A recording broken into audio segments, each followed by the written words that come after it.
வணக்கங்க. இன்னைக்கு நம்ம அதிரசம் தாங்க பண்ண போறோம். நம்ம எவ்வளவுதான் பலகாரம் செஞ்சாலும் தீபாவளின்னு பாத்தீங்கன்னா அதிரசம் தாங்க அது ஒரு தனி சிறப்பு. அதனால இன்னைக்கு நம்ம அதிரசம் செய்ய போறோம். வாங்க எப்படி செய்யுதுன்னு பார்க்கலாம்.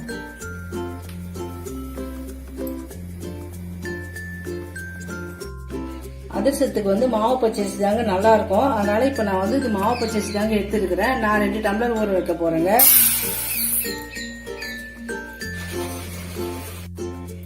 இப்போ இது நல்லா 2 டம்ளர் கொட்டிட்டேங்க. இதை தண்ணி ஊற்றி நல்லா 3 மணி நேரம் ஊறணுங்க. அப்பதான் அதிரசத்துக்கு நல்லா வரும். அதனால நம்ம இதை 3 மணி நேரம் ஊற வச்சு கழுவி வச்சிடலாங்க.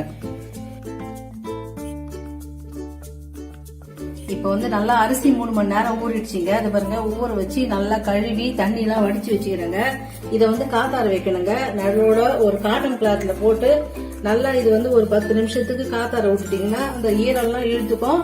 நம்ம அதுக்கப்புறம் மிக்சியில போட்டு இது மாவு அரைச்சிக்க வேண்டியதாங்க. 10 நிமிஷம் ஆயிடுச்சுங்க. இப்போ நல்லா கொஞ்சம் காத்தாரிச்சு இது பாருங்க. இப்படி கை வச்சோம்னா இது பாருங்க ஒட்டல பாருங்க. இதாக பதம். இந்த மாதிரி இருந்தாக்கா நீங்க மிக்சியில போட்டு அரைச்சிடலாங்க. வாங்க அரைச்சிடலாம்.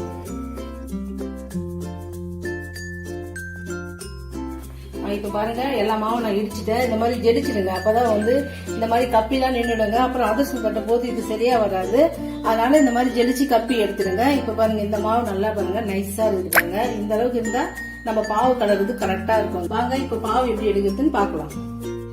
இப்போ நம்ம பாவு எடுக்கிறதுக்கு 1 டம்ளர் அரிசி எடுக்கணும்னு வச்சுங்க. அதுக்கு 3/4 டம்ளர் வெல்லம் இருந்தாதாங்க கரெக்டா இருக்கும். நான் 2 டம்ளர் அரிசி எடுத்துருக்கிறேன்.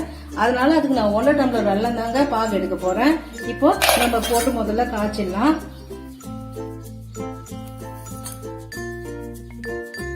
இப்ப இதுல ஒரு 1/2 டம்ளர் தண்ணி ஊத்தி நல்லா கொதிக்க விட்டுடலாங்க.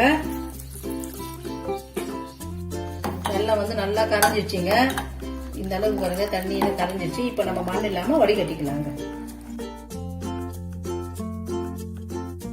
இப்ப பாருங்க, நல்லா வடிகட்டி ஊத்தி கொதிச்சுட்டு பாருங்க. பாகு பதம் வரும்போது பார்க்கலாம். இப்ப பாருங்க, நல்லா பாகு ஆகினே பாருங்க. இந்த அளவுக்கு பதம் இருந்தா போதுங்க. நம்ம மாவை போட்டு கலரிடலாம். இது கரெக்டான பதங்க. தண்ணியில விட்டு பாத்துக்கலாம் இருங்க. நீங்க உங்களுக்கு சரியா பாக்கணும்னா இந்த மாதிரி இது பாருங்க, தண்ணி விட்டு இப்படி பாத்தீங்கன்னா தெரியுங்க உங்களுக்கு. இந்த பாருங்க, இந்த பாகு பாருங்க, இதுதான் கரெக்டான பதம். இந்த மாதிரி உருண்டி பாத்தீங்கன்னா ஒட்டாம வருது பாருங்க. அடுப்பு ஆஃப் பண்ணிட்டு நம்ம மாவு போட்டு கலரிடலாங்க. இப்ப இது கூட நம்ம பொடி பண்ணி வச்சுக்கிற ஏலக்காங்க 3 ஏலக்காய் பொடி பண்ணி வச்சுக்கிறேன். இது கூட இதுல சேர்த்துடலாங்க. நான் ஏலக்காய் மட்டும் தாங்க போடுறேன். உங்களுக்கு வேணும்னா நீங்க சுக்கு கூட போட்டுக்கலாங்க. இப்ப இதை அப்படியே மாவு போட்டு கலந்துக்கலாம் வாங்க. இப்ப மாவு மொத்தமா போடக்கூடாதுங்க. எப்பவுமே மாவு போட்டீங்கன்னா பாருங்க, பாகுல இந்த மாதிரி உதிர்நாப்புல தூவி போட்டீங்கன்னா தான் கட்டி கட்டியே ஆகாம இருக்குங்க.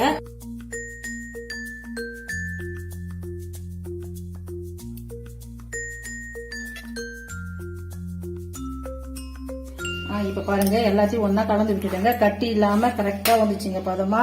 இப்ப நம்ம போட்ட அரிசிக்கும் வெள்ளத்துக்கும் அளவு கரெக்டா இருக்குது. எல்லாமே சரியான பதம் வந்துருச்சுங்க. இப்ப இதுல நம்ம கொஞ்ச நேரம் எண்ணெய் விட்டு வச்சாக்கா நல்லா ஒட்டாம இருக்குங்க. ஒரு 4 ஸ்பூன் எண்ணெய் விட்டுருங்க. இப்ப இதுல ஒரு 4 ஸ்பூன் எண்ணெய் விட்டுறேங்க. இப்ப இது நல்லா ஒரு 1/2 மணி நேரத்துல இருந்து 3/4 மணி நேரம் இருக்கணுங்க. அதுக்கப்புறம் நம்ம தட்டுறதுக்கு கரெக்டா வருங்க. அப்பதான் அதிரசம் தட்டுறதுக்கு. இது அப்படியே கொஞ்ச நேரம் ஆறுதுங்க. இப்ப பாருங்க, நல்லா மாவு ஆறிடுச்சுங்க. நல்லா பாருங்க கெட்டியா ஆயிடுச்சு. இதே மாதிரி ஆயிடுச்சுன்னா நம்ம தட்டுறதுக்கு கரெக்டான பதங்க.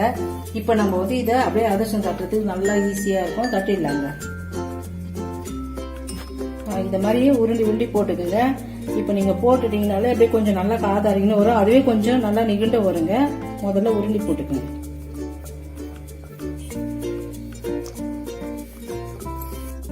இப்ப இதே மாதிரி தட்டிக்குங்க. இப்ப நான் வாழை இருக்கிறதால நான் வாழை தட்டுறேங்க. அப்படி நீங்க வாழை இல்லைன்னா இப்ப நம்ம ஆயில் கவர் இருக்குது பாருங்க. அந்த எண்ணெய் கவர்ல தட்டிங்கன்னா ஒட்டாம வருங்க. கையில கொஞ்சம் லைட்டா எண்ணெய் தொட்டு தட்டுங்க. கையில ஒட்டாம இருக்கும்.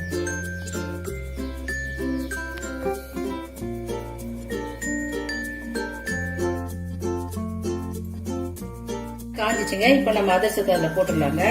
எப்பவுமே அதிரசத்துக்கு எண்ணெய் காஞ்சாதாங்க போடணும். அப்பதான் இந்த மாதிரி எழும்பும். இல்லைன்னாக்கா எழும்பாதுங்க. எண்ணெய் காஞ்சிதான் போட்டீங்கன்னா அது பாருங்க நல்லா பஃப்னு உப்புது பாருங்க. இத மாதிரி உப்பிச்சுனாலே போதுங்க. நல்லா அதிரசம் வெந்துடுங்க. அதிரசம் நல்லா வெந்துச்சுங்க. இப்ப இந்த மாதிரி நம்ம எடுத்து இந்த மாதிரி எண்ணெய் கொஞ்சம் புழிஞ்சிக்கலாங்க. இப்ப நம்ம கொஞ்சம் கரண்டில புழிஞ்சோங்க, எல்லா எண்ணெயும் வராதுங்க. அதனால இந்த மாதிரி அதிரசம் புழியுது பாருங்க. இதுல வச்சு நீங்க கொஞ்சம் லைட்டா அழுத்தினீங்கன்னா எல்லா எண்ணெயும் வந்துடுங்க. லைட்டா அழுத்திக்கங்க.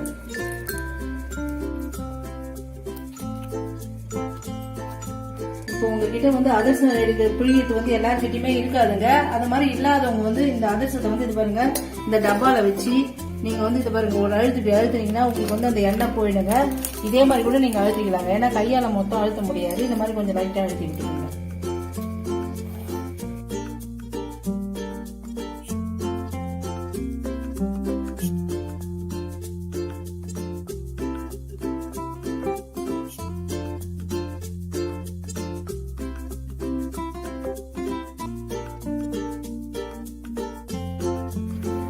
பாருங்க எல்லா அதிரசமும் எடுத்து முடிச்சுட்டேங்க. நான் பாருங்க எவ்வளவு சூப்பரா வந்தது பாருங்க. அதிரசம் எல்லாம் ஒரே மாதிரி வந்திருக்கு. நல்லா எதுவும் விண்டு போல எதுவும் வரலங்க. நம்ம அளவு கரெக்டா போட்டதால அந்த அதிரசம் பாவம் கரெக்டா வந்தது. நமக்கு எல்லாம் ஒழுங்கா வந்ததுங்க. இப்ப பாத்தீங்கன்னா ஒரு அதிரசம் எடுக்கும் போது கொஞ்சம் இப்படிதாங்க இருக்கும். ஏன்னா அது செஞ்ச நீக்கி கொஞ்சம் முடமுடன்னு தெரியற மாதிரி இருக்கும். மறுநாள் பார்த்தா நல்லா பூத்து சாஃப்டா ஆயிடுங்க அதிரசம். கொஞ்ச நேரம் எப்பவுமே ஆற வச்சுதாங்க நீங்க ஒரு டப்பால ஏதாவது போட்டு மூடி வைக்கணும். கொஞ்சம் ஆற விட்டு அப்புறம் எடுத்து பாத்திரத்துல மாட்டி வச்சுக்கோங்க. நீங்களும் உங்க வீட்டு தீபாவளிக்கு அதிரசம் செஞ்சு ட்ரை பண்ணி பாருங்க. இந்த வீடியோ உங்களுக்கு பிடிச்சிருந்ததுன்னா ஷேர் பண்ணுங்க, லைக் பண்ணுங்க, சப்ஸ்கிரைப் பண்ணுங்க.